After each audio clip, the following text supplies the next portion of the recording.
Their stylizing changes instantaneously. Their conviction changes instantaneously, and their ability to connect changes instantaneously, as witnessed by whatever number of people there are in the room, because they say, oh my God, I felt that. I'm Dee Daniels, and this is Sandstone. About 8 years ago, I created a clinic, a vocal clinic, that I call Making It Real, the Art of Storytelling. I was inspired to do so because I had many, many students over many years from many different places, literally around the world, that after witnessing one of my performances, they would come to me and say, Dee, how do you get make how do, where does the emotion come from? You have so much emotion. When you sing, you're singing the songs. I just feel like I become a part of it. There's this emotional thing going on. And of course, I would try to find ways to tell them, but I was asked so frequently that I decided, well, Dee, you should just stop, sit down, and come up with a way that hopefully will be easy to understand and to put into practice for the students. So I did that, and I came up with 3 questions. And if the students would take the time to answer these 3 questions in explicit detail, that's the secret, it has to be in explicit detail, they would create an emotional base from which to tell their stories. Okay, so the first thing I ask them to do is to replace the word singer in reference to themselves with the word storyteller, and to replace the word song with the word story. So they become storytellers telling a story. Okay? Now I ask them the first question, which is, who are you as the storyteller? And what I mean by that is, what do you look like? How tall are you? What are you wearing?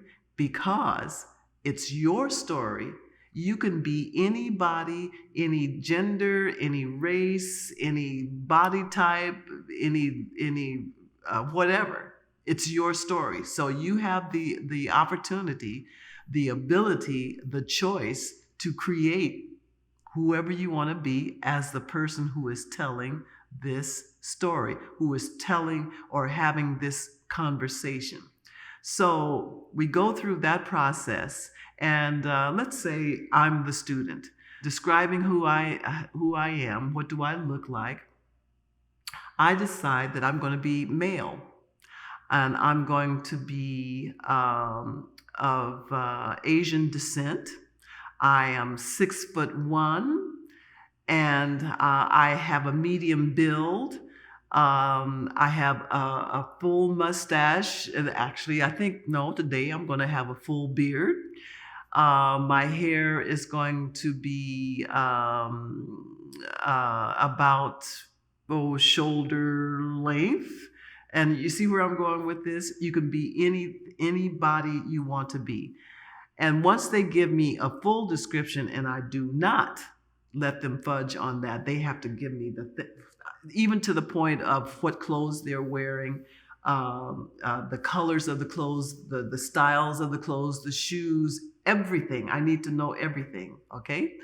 So that's part A of question number 1. Part B of question number 1 is, what is the recent history that led you to this moment to tell this story? They have to make up something. And the nice thing about this is however you describe yourself or however you describe the history of why you came to be at this moment saying these particular words, telling this particular story, um, that can be based on your personal experience, your observed experience, or total imagination. It's your story and it's your choice.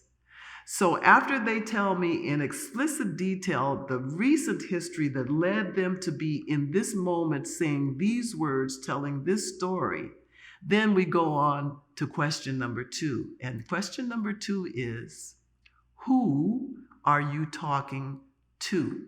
Who are you telling this story to? Who are you having this conversation with? What do they look like? And the same process happens. They have to tell me exactly in explicit detail what this person looks like, what they're wearing, the whole thing, body type, what size are their lips, what are their eye colors, what is the shape of their ears, what is their hair color, what style, all of that kind of stuff.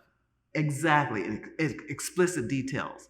And then part B of number 2 is, what is the recent history with you and this person that led you to this moment saying these words based on the story, the song, to this person? I need to know the history, and I need it in explicit detail.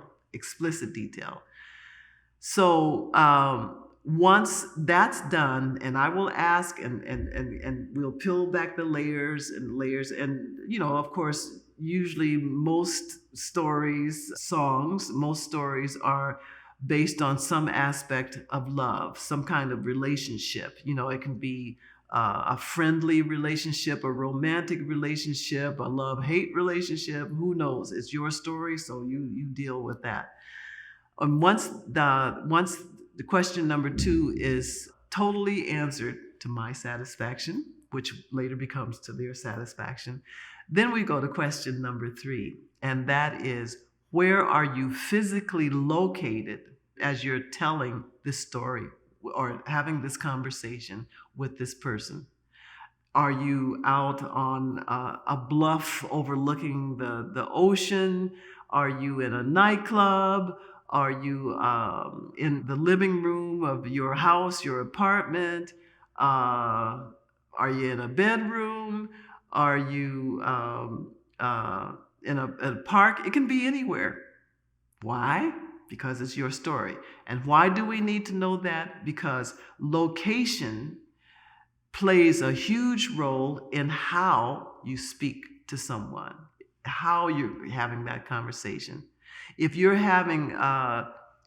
sharing some very personal, intimate feelings, you will share that differently if you're out together, out in nature somewhere with the person, than you would in a nightclub sitting at a bar, right? Okay, so that's why your location is very, very important. Now, you say, but okay, Dee, what's that all about? Why do you need to, what's the point in answering these 3 questions? The point is, if I were to ask you, what did you do the 10 minutes just prior to watching this interview here, or this video? You might say something like, okay, well, I looked at my watch and I realized I had 10 minutes to before I was going to turn the video on.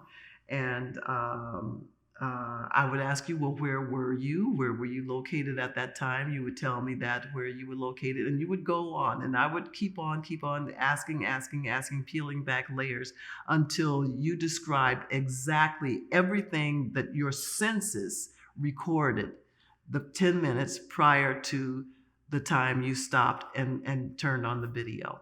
Okay? And what you would be doing in sharing that information is, you would be recounting both verbally and visually in your mind. You would go back and replay the things that you did, the things that you saw, the things that you touched, and whatever. You would, in your mind, you would go right back there, and a lot of times when people are recounting something, they'll look slightly up to the right. Sometimes it's the left, but usually to the right. And in that moment, there's not speaking, but they're going back in their mind's eye and they're seeing what was around them and then they'll come back and they'll recount what they just saw and continue the story. And once they recount what they just saw in their minds, they'll go back up. Oh yeah, and that happened too. And then they'll come back to me and tell me, right? So by answering these three questions, what you're doing is once again using your personal experience, your observed experience, and your imagination to create a situation, a story, as it were, based on the lyrics of the story, the song that you want to share. So all of a sudden now, rather than just having memorized lyrics, memorized melody, and perhaps memorized, if you're going to do some kind of improvisation, whatever, rather than just going by rote, you have created memories. You have created a reason why you're saying the words that you're saying based on the lyrics of this song. So now it's personal. Now, as far as your imagination is concerned, it's real. And now, every time you tell that story, you actually have a reason why you're saying these words to the person that you're saying them to, and the person in a performance situation, that person that you're talking to becomes everybody in the whole room, whether there's 10 people in there or 1,000 people or 10,000 people, it doesn't matter. Each one of those people in the room becomes that person that you are having this conversation with or sharing this story with.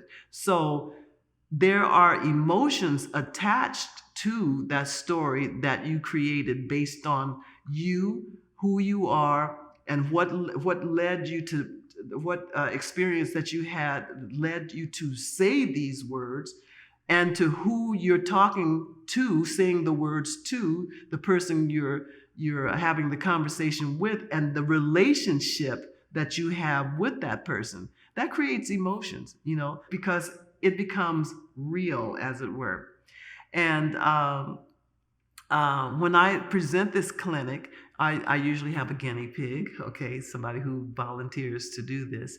And what's interesting is that everybody else that may be in the room, if, for example, if it's in a workshop or masterclass situation, everybody else in the room is going through the process, even though I'm just dealing with the one person that is my volunteer, right? So I found that this clinic has been very, very successful in helping people in their ability to tell stories, because they've taken the time to create a story.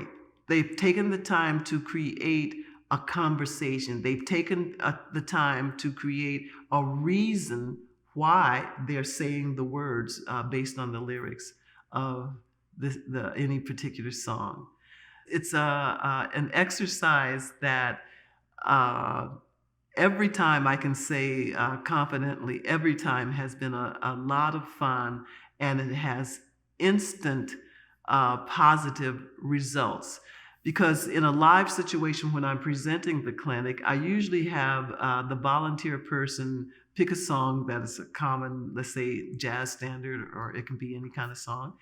And they sing this song, and they do a nice job and so forth. But after we go through the exercise, it becomes a whole different interpretation that has meaning to them. Which means they share that commitment to the story, to the conversation. They share that meaning, And their approach, their phrasing changes instantaneously. Their stylizing changes instantaneously. Their conviction changes instantaneously. And their ability to connect changes instantaneously, as witnessed by whatever number of people there are in the room, because they say, oh my God, I felt that. And for the person who is the volunteer, they felt differently because all of a sudden they have this memory. So they're recounting, then looking up to, it's like looking up to the right. They're seeing in their mind's eye the story that they've created, and then they recount that. They share it with the audience. So making it real, the art of storytelling.